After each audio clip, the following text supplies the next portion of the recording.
Welcome to the College Football Survivor Show, where playoff survival is always on the line. Here's Shehan J. Haraja and Bobak Hayeri. Hey everybody, welcome back to the College Football Survivor Show. I'm Bobak Hayeri with my co-host Shehan J. Haraja, national college football writer for CBS Sports. During the season, we examine the path to crowning an ultimate survivor in each year's college football playoff championship. In the offseason, we broaden their topics a little bit. This past weekend was the NFL Combine, a pageant of some of the greatest college football athletes putting themselves on display in a variety of exercises that have no serious bearing on what will actually happen in game conditions. We'll talk about how it went, and Shehan will take a look ahead at his list of some of the top 10 physical specimens who will shape the upcoming 12-team playoff race. As always, you can find us on X and TikTok at CFP Survivor Show, where we have video highlights, run polls, and listen to your feedback. Please take a moment to like, rate, and subscribe to us wherever you listen to us. But all of that said, I like to tease that about the because I know there's people who are really hardcore into the Combine, some who are kind of ambivalent. I admit I wouldn't say ambivalent, but I do sometimes wonder the value of what we see. It reminds me a little bit of some of the standardized tests people take before they go, not just to college, but also grad school. The joke is like, oh yeah, you did really well on the LSAT or the bar, or you're about to, or the MCAT. And it's like, does that actually have anything to do with, like, if you're a doctor, they're going to suddenly lock you in a room and give you a multiple choice exam for a patient's life, or on basic science questions, or, I always joke for people who are going to take the bar, it's like no client's going to lock you in a room and ask you 300 multiple, I can't remember how many, but however many hundred multiple choice questions on 5 basic topics. Like that's not how real world works. So kind of going into this, maybe that's kind of my initial take. Where do you fall on that kind of spectrum? How much do you enjoy watching the Combine? Yeah, so I think that one of the biggest mistakes that people make with the draft combine is they don't know what we're looking at. This isn't a time, and by the way, I include NFL teams in that as well sometimes. This isn't a chance for teams to come in and completely evaluate these players like they're brand new. You need to look at the tape. This is about taking the tape and contextualizing it. If you see a player who plays fast, you want to see that speed is matched by the speed that they're tested at, especially if they're a player who didn't play maybe at the highest level. And so I think that, if you see a player like Darius Hayward-Bay a couple years ago, right, what was a key example of this? He was a great player who ran very fast, but he wasn't necessarily a great receiver. He didn't have great film in college, but that was enough to move into the top 10 of the draft. That's not what we're looking for. We're looking to confirm what we already see, that a guy is as strong as we think he is, that he's as fast as we think he is, that he's as agile as we think that he is. And the Combine is a great opportunity to kind of confirm some of those priors. On top of that, I think it's also just a fun event, right? Like the 40 is obviously the signature event of the NFL Draft Combine, and it's crazy to see the kind of numbers that people are putting up consistently at the NFL Combine at this point. The headline, of course, the 40-yard dash record was broken. Xavier Worthy from Texas runs a 4.21, beating out John Ross's old time. And his teammate, by the way, Adonai Mitchell, right behind him, 4.34. There were 2 players. Nate Wiggins also ran under a 4.3 at 4.28. So it's a fun event. Now, does this mean that Xavier Worthy is suddenly wide receiver 1? No, that is not what it means. Again, contextualize what we're seeing here, but it is a great opportunity for guys to make a name for themselves. That was one of the thoughts I had. I think as a 1-2 punch, did the Texas wide receivers, improve their stock, or at least reinforce their stock the most among any particular group? Oh, I think they had to. And it's funny, I saw some of this conversation flowing around Twitter after this whole combine, which was, Texas was a very good offense this year. They made the college football playoff. They had a chance to play for a national championship and fell short against Washington. But are we going to look back at this Texas offense and wonder why they didn't do more? Jonathan Brooks has a chance to be the first running back taken off the board. They have a left tackle in Kelvin Banks, who isn't even eligible for this year's draft, but would have a chance to be a top 10 pick if he was eligible to come out. And then you look at these receivers, Adonai Mitchell and Xavier Worthy, 2 of the fastest players in the entire combine. And, oh, by the way, Jatavian Sanders at tight end, who is probably tight end 2 in this draft, only behind Brock Bowers.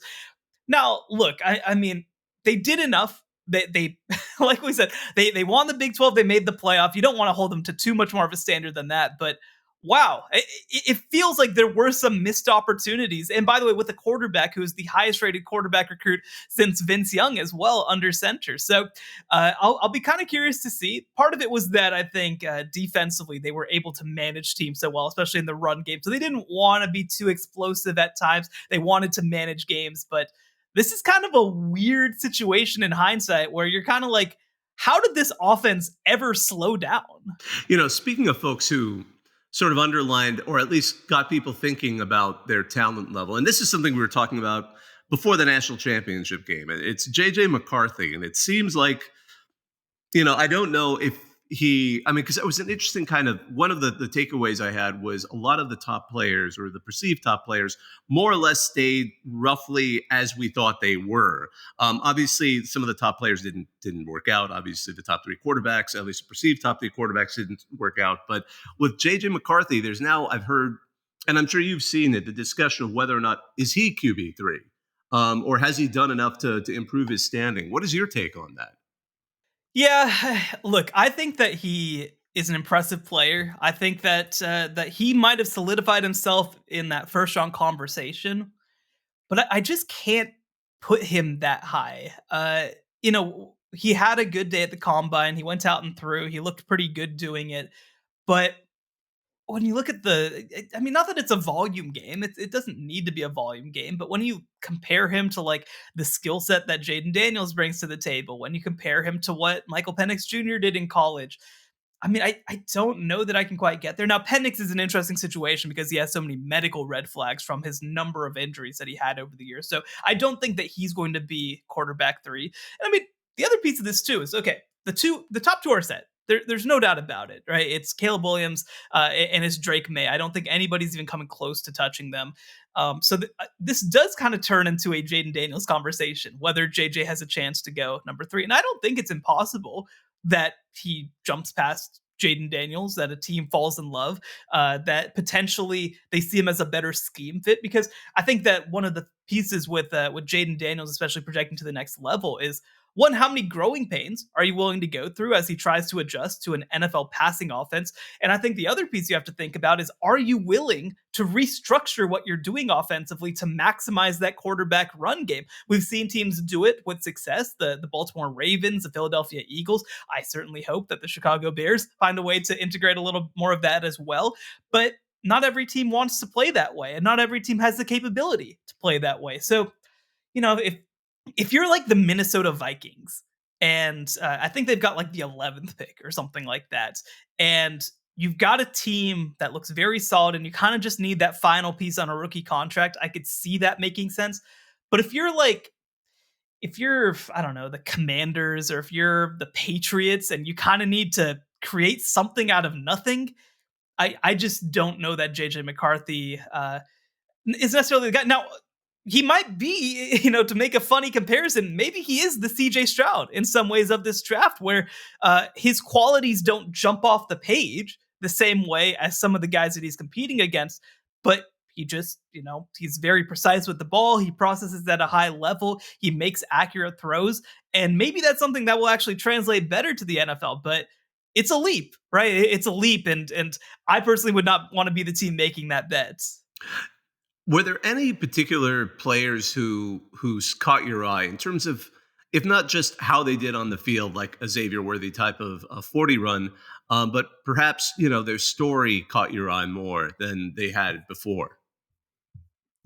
Well, I think that one thing we have to take away is that Rome Odunze has that dog in him. Yeah. I don't know if you saw the clip after all of the shuttle runs were over. He was not happy with this time. He had the 4th best time at the NFL Combine among wide receivers and was just pissed. I think he ran like a 4.82 in the 3-cone drill, and he wanted to get under 4.6, which would have been the best at the Combine. So he just stayed there after the Combine was over, just like, I'm going to get this, and I'm going to get this right because I know I can do this.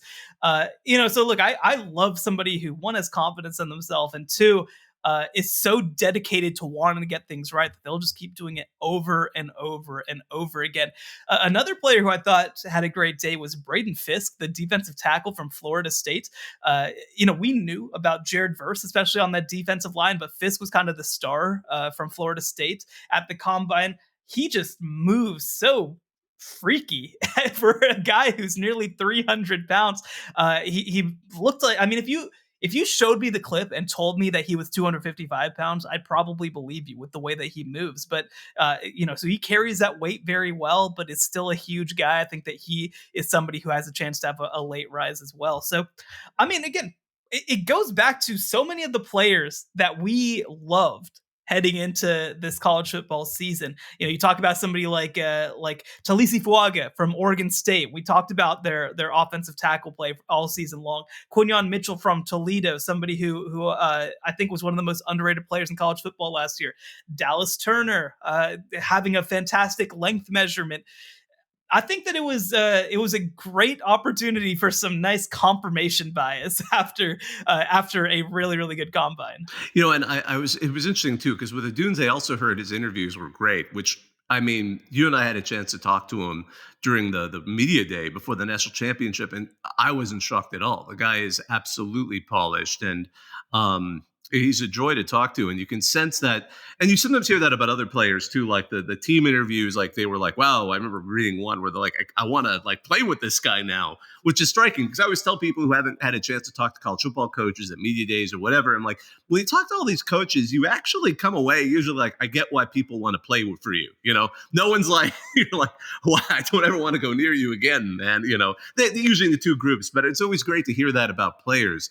With Quinyon Mitchell, I absolutely agree. I was kind of curious. I looked it up, and I'm sure it's been written elsewhere, and it'll certainly come up more, I think, as we get to the draft. But assuming he gets, because it sounds like he's, again, one of the top two corners in this particular draft at this point, he would be the first-round pick for Toledo since 1966. And I looked up the guy's name is Lurley Archambault, who was a center.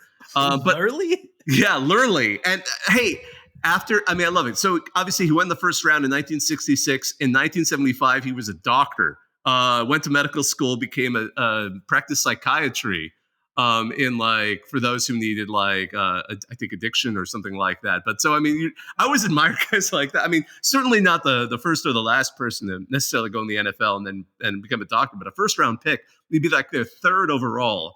And the other name that caught my eyes, I was looking just, because there aren't that many first, second, third round picks for Toledo. They had a guy whose name was Frank Pizza, which is like the coolest name in history. It was like 1948. I can't imagine, I'm like, did Ellis Island, did they just mess with your parents or something? That's all I kept thinking when I read that one. But but anyway, again, there's some great stories out there. I mean, Mikey Sanders still also, by all accounts, impressed everybody because we all know he's a little undersized, but again, he's been such a leader on that Michigan defense. It helps that, the national, being the defensive leader on the national championship team and being a person who made some key plays during that game, I think certainly will help him as well. It'll be interesting to see where he climbs up to, because again, he is still a little undersized for a corner, but I mean, it's exciting to see who steps up. One question I do have for you, Sean, do you believe in space and other planets? I know this stuff isn't good fun and whatever. And I think that what prompted this is that NFL teams were asking some of these questions to prospects in interviews. So then people jumped on it and went around.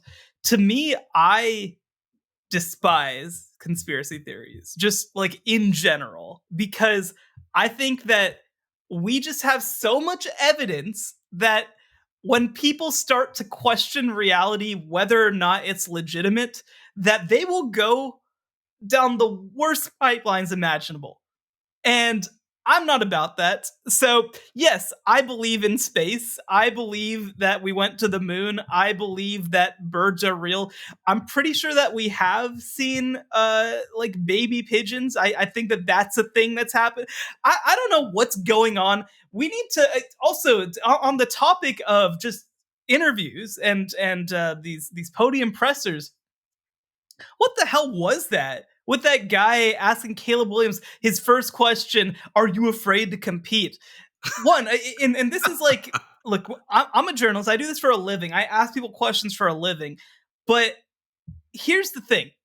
That person was not interested in asking a legitimate question to know the answer. They wanted to put on a show so that they could go viral on social media. And one, that's disrespectful to the human being that's in front of you. Two, the upside of this situation is that you maybe get the chance to embarrass that human being and then get social media points for it. Like, this isn't just like a 21-year-old kid.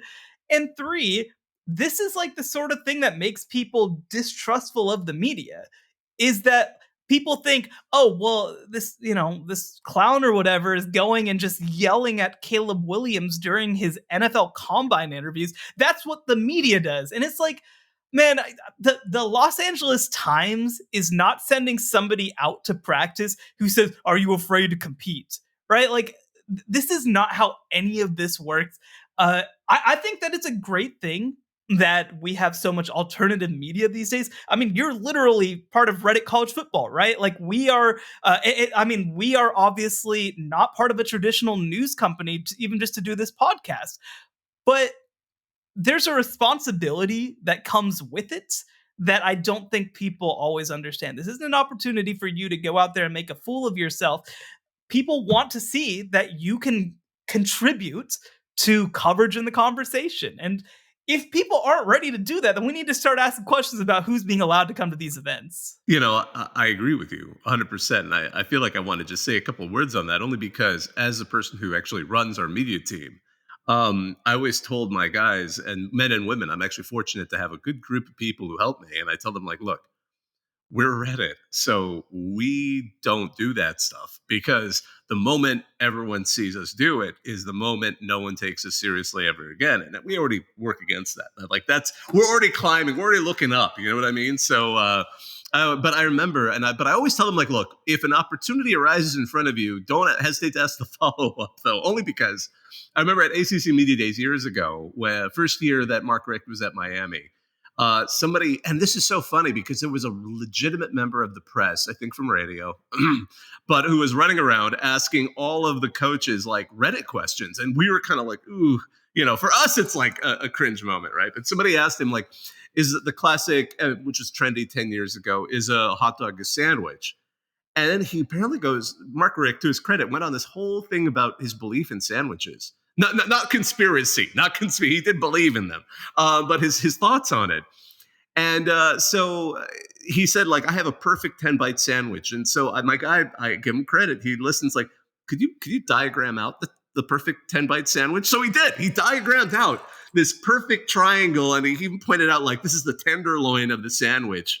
But, again, yeah, I agree. And, the NFL, it's so funny because part of me is also thinking with the NFL seems to want to encourage, and college too, but NFL especially seems to want to encourage some of the wackiness, some of the silliness, and to their credit, because historically such a stodgy organization, probably maybe the most stodgy of all the pro sports organizations. And you see that certainly from what we see from Super Bowl Media Day, like, things just go, people ask because that's what you just said is a classic complaint about that. Like, the players hear just asinine questions over and over and over again. So maybe the combine is giving them just a little taste of what they're getting themselves into, should they go all the way. Where, yeah, it's hilarious to me that somebody would ask him that, or any of these guys that. I mean, anybody who, it undervalues the sheer amount of work and talent that these guys have to even get to the point that you get that combine invite. And yeah, I do, no doubt on that for me. And it's interesting you said that. And going back to Tyler Owens just for a second, the gentleman from Texas Tech, who is absolutely incredible safety prospect. I think teams just care as long as he believes in the ball in the air and can pick it out of the sky. That's good enough. But well, so two things. One, I did see a great follow-up tweet, which was, I want my safety to believe in eliminating space, which I think was just a tremendous tweet. I think that is the right way to approach it. So, but I think that the other piece too, and this is not a podcast about journalism ethics. We do not need to harp too much, but I think that like what you describe, where like you follow up and like, oh my gosh, I'd love to like hear this interesting thing about Mark Richt. Like there is such a difference between asking a silly question that's interesting and just asking something to be inflammatory, right? Because like again, that's a cool anecdote that lets us in a little bit to like who Mark Richt is and how he approaches life, as opposed to just being again, just I think that even with some of these like quote unquote silly questions, you can sometimes get into it.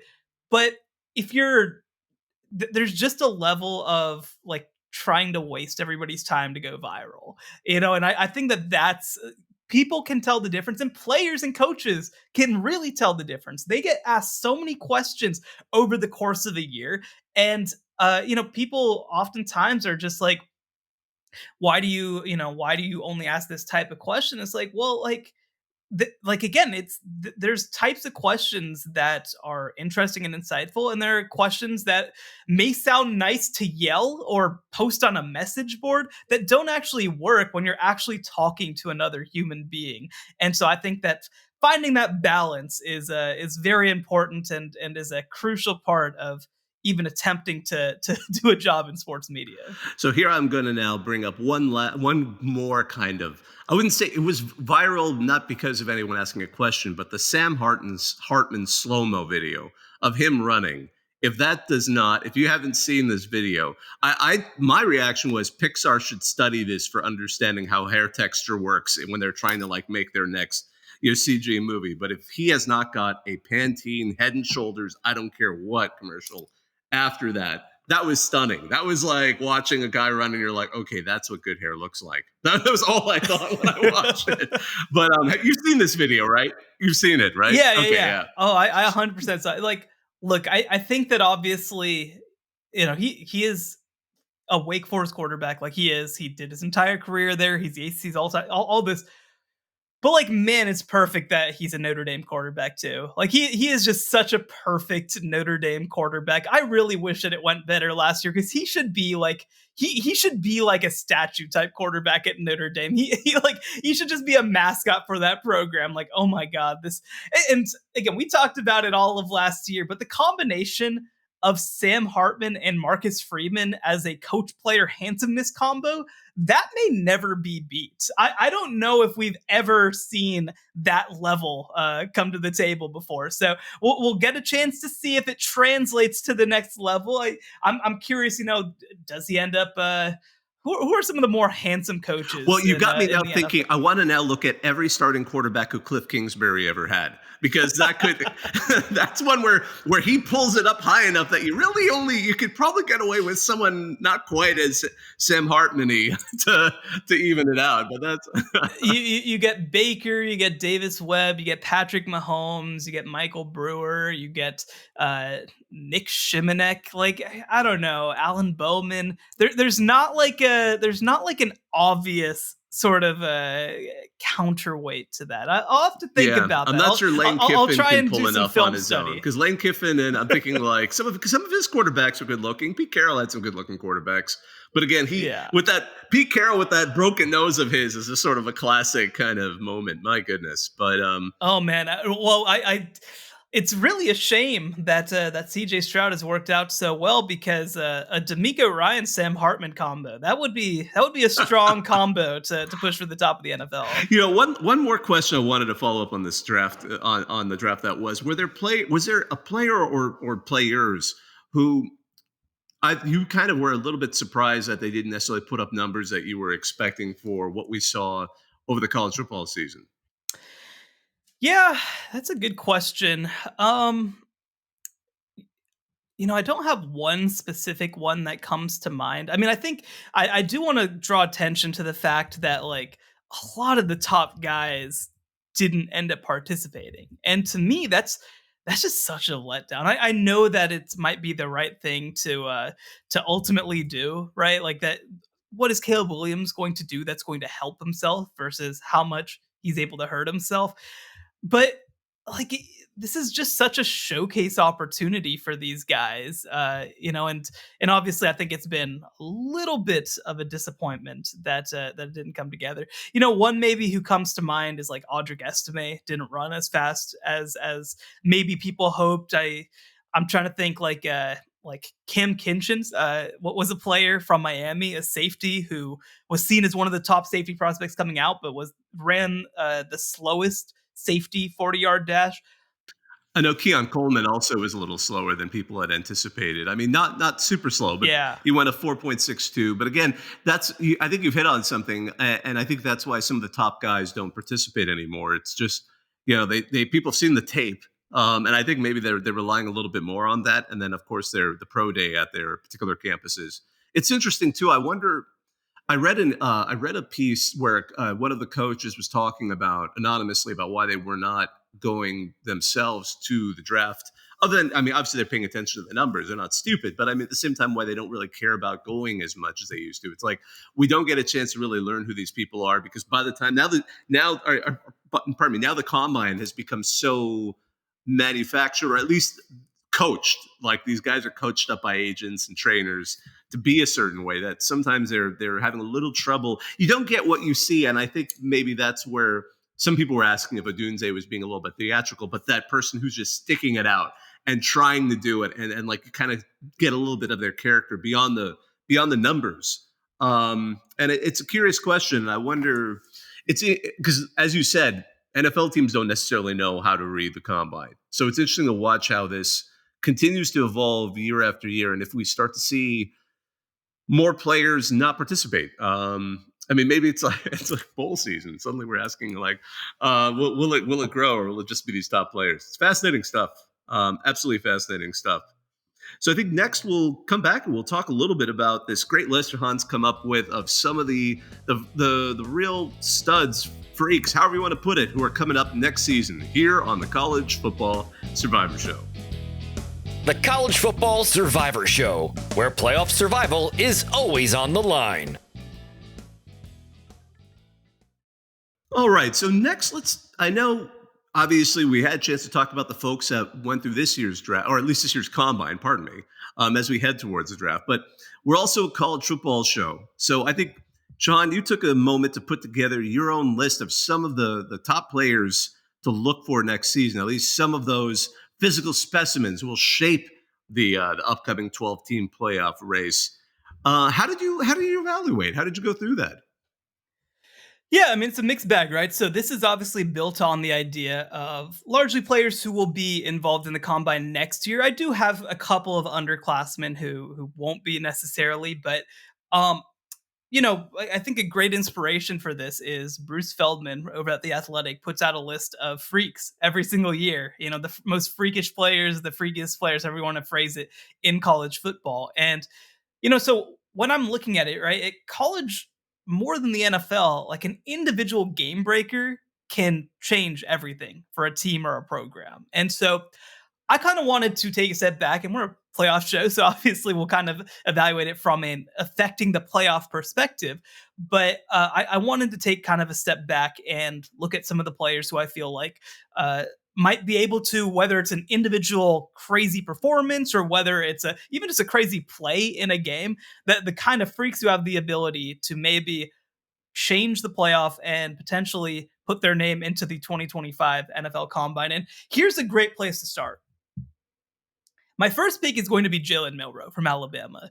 And Alabama's filled with these guys. There's like 50 guys you could put on a list like this at Alabama. But his stature, the strength that he has, his speed. I think that he was measured at a 4.64 in the 40. I think that he plays a lot faster than what that is. And I also expect that by the time that he's training for the combine, he'll be able to up that number a little bit as well. But he is just a crazy athlete. The comparison's too easy, but it's Jalen Hurts, right? Like the way that he's able to, the strength that he has, the size that he has, the speed that he has, some of the issues passing early, but that continues to come along, I think also compares pretty favorably to Jalen Hurts. I don't know if he'll be as good as Jalen Hurts down the road, but I think that he is just the kind of player we saw last season, whether it's on the ground or through the air. I mean, the freaky 4th and 31 pass that he had against Auburn to send Alabama to the college football playoff was a huge play that will live forever in Alabama history.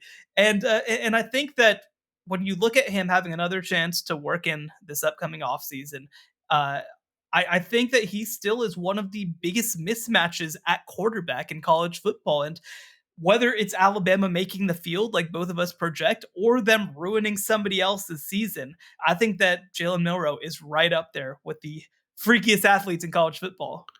100% agree. I mean, I think he was a great initial choice. And I think it also speaks to the fact that for all the discussion of the post-Saban kind of somewhat talent drain that was inevitably going to occur, and it led by Jalen Milroe, they have just a wealth of talent at Alabama. So Kalen DeBoer should have a really interesting set of tools to work with. Who is next on your list? So next up, I'm going to go over to the Big Ten. I'm going to go to a program that we also had making the college football playoff, and one that I think needs a huge season from this individual player. And that's Abdul Carter from Penn State at linebacker. He's the latest number 11, which for people who know Penn State, that is the number that they give the linebacker who is going to change everything. And Abdul Carter has been one of the best defenders in the country for each of the past couple of years. He was on the 2023 version of Bruce Feldman's Freaks list, and it is very well deserved. 4.48 in the 40. I mean, come on. Broad jump 10.7, power clean 350. This is ridiculous stuff for a guy who's 250 pounds. And I think that when you look at Penn State, it's funny for me to talk about Penn State because obviously I don't come from Big Ten country. And I feel like Penn State can sometimes be a little bit of like a media black hole where you just don't necessarily get the same kind of like insights. But part of that is because defensively, you just kind of assume that they're going to figure things out. And they lost a couple players to the NFL draft this year, Chop Robinson among them. But I think that Abdul Carter is just kind of the next guy in line in a lot of ways. And so I do think that that he has a chance to be not just an All-American player, but I think he's the sort of player as well who could he have a strip sack that wins a game? Could he have a pick six that wins a game? I think that he is absolutely that kind of athlete. And, I think the best defenses in college football are built around superstars at each level. And he is probably heading into 2024, unless I'm missing somebody, probably the biggest superstar at linebacker returning to college football. No, I think that's a safe assumption. And you're absolutely right. Penn State just has a string of guys who, like Chop Robinson, are just physical specimens that come out every year, year after year, and impress everybody. So there's something good there. And I think that adds to the frustration Penn State fans have. It's like, we have talent, we have guys. Why can't we quite break through? Why do we always seem to fall a little bit short when it comes down to it against the biggest opponents? And this next season is going to be an utterly fascinating summary of how it's going, especially in the 12-team playoff. Who's next for you?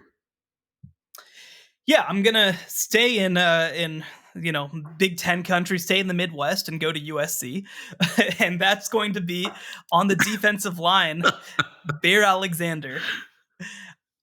Somebody from right in my backyard, somebody who, frankly, there's no reason that he's not the next great defensive lineman at Georgia. He obviously started his career there, developed into a major contributor, and then transferred last year. And it wasn't always pretty whenever Bear Alexander came in on defense, but he was a relatively consistent player for USC. He lists at 300 pounds. He's got a great motor. Still learning some of the finer points of playing the position, but you're not supposed to be that big and be able to move that way.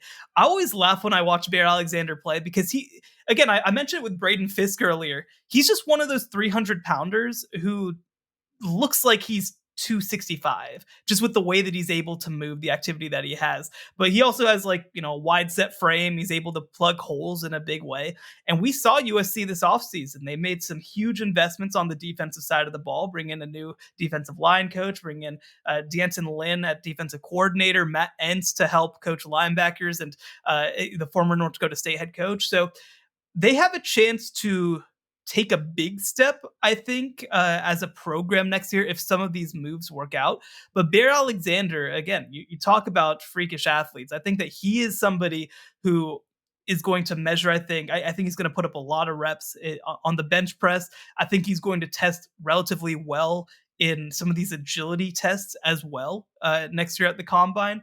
And again, if USC is going to do anything, I think that Bear Alexander is going to be part of the reason why. You had me thinking about just the sheer size of some of these guys and their speed. But one of my favorite tweets from the Combine, and I'm sure you've seen it, is I forgot who the reporter who took it, but Amarius Mims came into the interview room with everyone at the podium, right. And there's a photo of him standing like this monster man. And the thing is, too, I mean, he's listed at 6'8", 340. And I tell people, I actually sent that photo to some of my friends who don't really follow the sport. I said, this is what these guys look like. Because you could see how muscular he is. He's not fat. He's just an enormous guy. No. And I'm just these guys are, I mean, I want you to be clear. These guys are absolute freaks. And we're talking about will there be better guys than him in the draft? And I mean, I want to just put that in your head in terms of that position and some of these gentlemen. But you just made me think about that. I think that it was the size of him compared to the average human is ridiculous. And anyone who's ever, I think, covered especially P5 football and met some of the offensive linemen, you realize exactly how big human beings can get. It's really funny because the second team that I covered had both Sean Oakman and Laquan McGowan on it.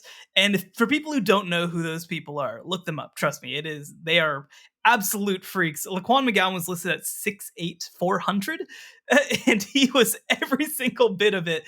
The other thing that I'll mention too, obviously, there's exceptions, but the thing that people don't understand more about basketball, but also to an extent about football, is how, and this is going to sound weird, how skinny these guys are. Where you see somebody being listed at 315 and you're okay, they're just kind of falling out of themselves, right? But no, they are lean. There's exceptions, right? But most of these guys, I remember actually there was a lineman from my hometown of Coppell, a couple years younger than me. His name was Jordan Murray, and I remember we used to play basketball against him at the rec. He was a couple years younger, and he was huge. He was 6'7", 6'8", but very overweight, could not move very well. And then I saw him when he played at North Texas, and he just looked it's just crazy the transformation that these guys' bodies go through to where and he never quite picked up the foot speed, but they're just so much skinnier than you think that they're going to be. They have a normal body type. They're just humongous because it's all muscle weight. But it's so anyway, it's always fun to get a chance to kind of deal with that. And again, think about, I remember, a couple of years ago, whenever Nikola Jokic first came into the NBA, this was a huge topic of conversation. Oh my gosh, she's fat. Wait, but here's a photo of him. He looks so skinny. That's just what they look like with regular people. The issue is that Luka Doncic is standing by somebody who has 3.8% body fat. So having 7% body fat looks like he's fat when actually he's incredibly, in well shape. And so again, people just need to understand the levels to this whenever they look at these athletes. Absolutely. I mean, and I don't want to get too far afield, but I got into sumo a little bit, and I do follow the sport a bit. And those guys are muscular, but they actually have to add the fat because of how big the other guys are. But they don't need that. I mean, but also they train for they fight once a day for 14 days in a row. And that's how a tournament works. So they don't need the energy to be able to then run around the field, play after play after play. But I actually remember there was a guy who was from Bulgaria who entered the top level of sumo. He made it all the way to the top, and he must have had the greatest metabolism ever. Everyone said, all he does is eat, and he just saw him. It literally looked like an NFL guy walking out there every time, and he kept getting crushed by the other guy. Not flattened, but they would just be kind of all right. They just kind of start walking forward, and he'd be doing all these great moves, and his footwork would be great, but when you're pushing up against a 400-pound dude, he would just literally like kind of walk him out of the ring. So it's fascinating to watch what people need for some of these sports. But Bear Alexander, was the one we talked about. Who's next on your list? So next on the list, I'm just going to keep it simple. Caleb Downs coming in at Ohio State is just going to be a game-changing player. He obviously is a great athlete. I mean, you can't do the things that he does without being a great athlete, but it's really not even that. It's the combination of his athletic profile, but then also his ability to diagnose plays, get there efficiently. He's got great footwork for somebody who's as young as he is. He's very decisive for somebody as young as he is. And Ohio State's defense has obviously improved tremendously in 2 years under Jim Knowles. But Jim Knowles runs a safety-heavy system. That's his thing. He usually runs 3 true safeties out there. And you're telling me one of these guys is going to get to be Caleb Downs? That doesn't seem very fair to the rest of college football. I think that we should try to put in a complaint, but that's a big part of the reason that they're going to have a chance to come in and be either number 1 or number 2 in the preseason poll, because I think that Caleb Downs is that kind of game-changing defender on a defense, by the way, filled with 5 stars. Caleb Downs is not a 5-star. He is something completely different. I love it. Who's next? Yes, great question. So I think that, should I stay? I think I'm just going to do it again. I'm going to stay with Ohio State, and I'm going to talk about a player who's just coming in this year, and that's Jeremiah Smith. He ended up being the number 1 player in the class of 2024. One of the best receiver prospects that we've seen in a very long time. I mean, I'm trying to think the last time that we had a number 1 overall receiver prospect. Like Dorial Green-Beckham back in 2012 ended up at number 1. I'm trying to think if there was anybody more recent than that. Obviously, I hope that Jeremiah Smith keeps his head on a little bit better than Dorial Green-Beckham, but tremendous player. You know, he played at a small classification of Florida high school football, but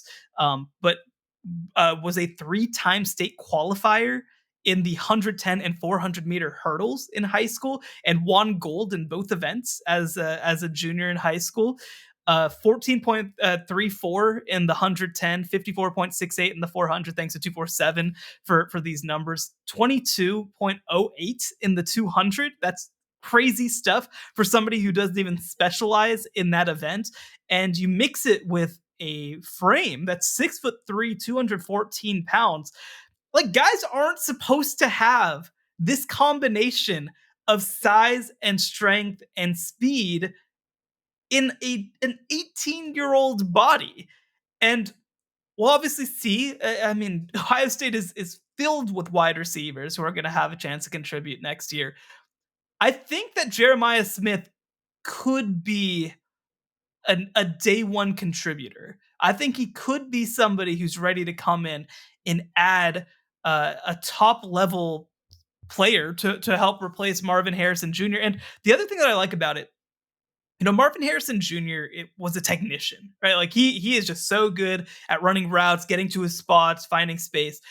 I think that Jeremiah Smith has the potential, and this is unfair, right? But he's the number 1 player in the country. Welcome to unfair life. I think that he has a chance to maybe provide even more of a downfield threat than what Marvin Harrison Jr. did over the past 2 years, and potentially somebody who's able to go up and get balls in a unique kind of way. So I'm very excited to see what he has a chance to do over the next couple of years. Yeah, and I think you're right. I think receiver is certainly one of those positions where it's easier than some others to just plug and play, because we're not asking you.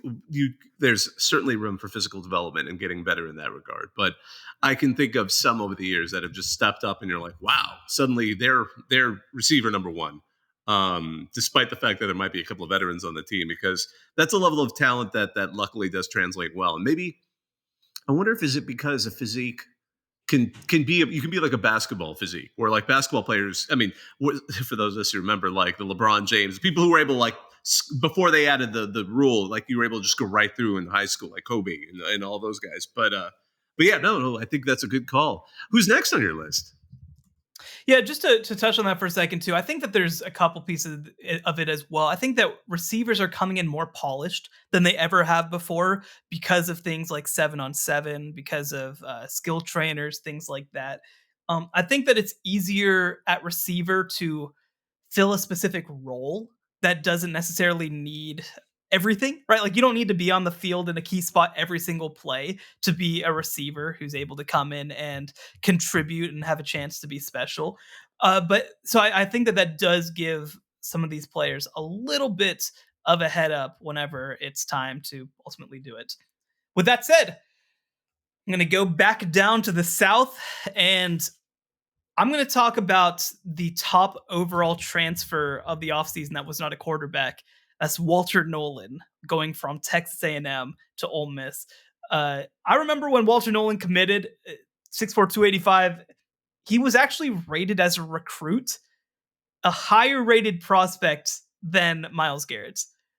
Now, it hasn't fully come to fruition, but you've seen flashes of it. Like last year, there was a 3-game stretch where he just took over and he dealt with some nagging injuries, wasn't able to fully put it all together by the end of the year. But again, he's just one of those players. He's kind of a tweener in some ways. He's up to 325 now. So I think that he's probably going to settle on the inside, but you can play him as an odd front edge, I think. And you can also move him inside and have him be an interior pass rusher as well. I think that he is somebody who, like we talked about it with Ole Miss, that's been their issue. They haven't had these sort of freaky athletes on the interior of their defensive line over the past couple of years. And they've kind of needed a player who's able to step into that role. I think that Walter Nolan brings a game-changing kind of component to Ole Miss's defense. And again, I mean, I think that if Ole Miss is able to make all the pieces fit, because we talked about them last week, they bring in Florida's Princely Uman Millian as well. Like they've got guys on the interior and on the edge. If they're able to clear room for Walter Nolan to just do work in the middle of the line, they could be in for a very special season. It's interesting. I've noted that several of your picks are transfers, either recent or not all that long ago. And that's something to note. I wonder if there's something to that. Is it because others observe their freakishness and are interested in them more and perhaps can get that NIL funds to pull them away? But that's something to consider. I never really thought about that until I've been listening to some of the guys you've been mentioning, and I realized, transfer. Bear Alexander, a couple of years with transfer. Interesting stuff. Who's next?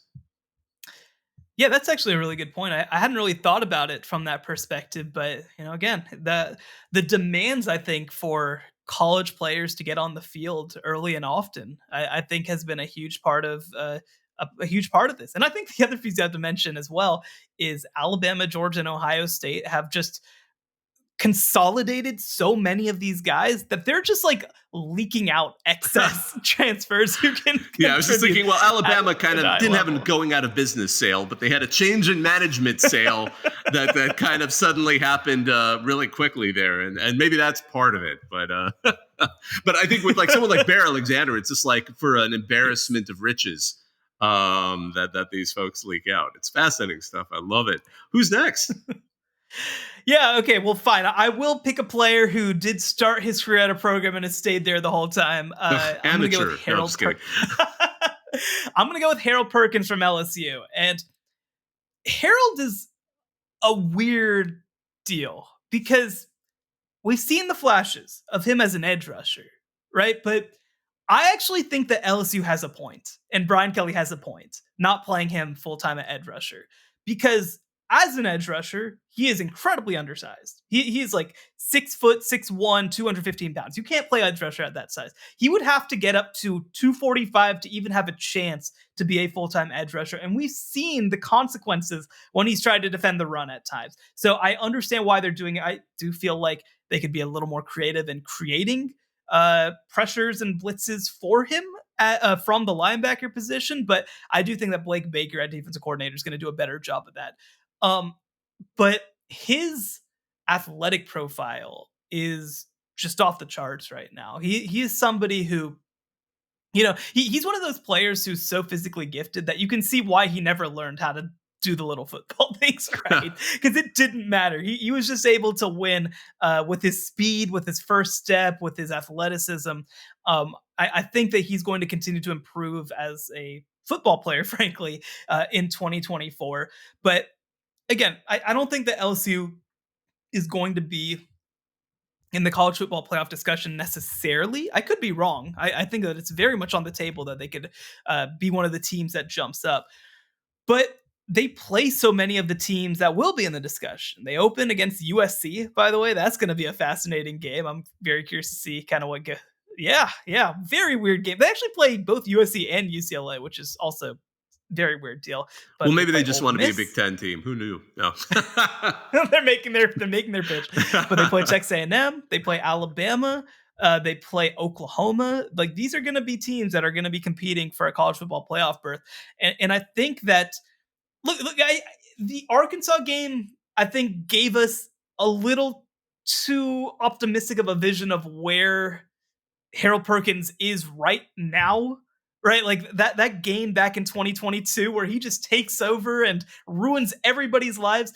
I don't think that he is quite that player specifically right now, but I think he can be that good a player, just probably won't be doing that one thing. But I do think that he is a legitimate game-changing type athletic freak, and I do think that he has a chance to flip a couple of major games.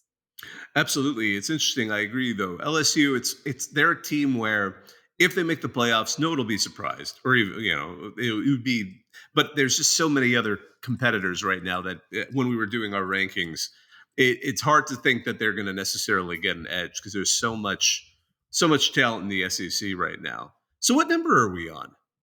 I always am bad with counting. Yeah, I know. I haven't been counting very well either. I think we're at about 8. So I'll do two more. And I'm going to take us. I haven't spoken on the Big 12 as yet, but I am going to take us to Stillwater, Oklahoma, and I'm going to take us to Ollie Gordon.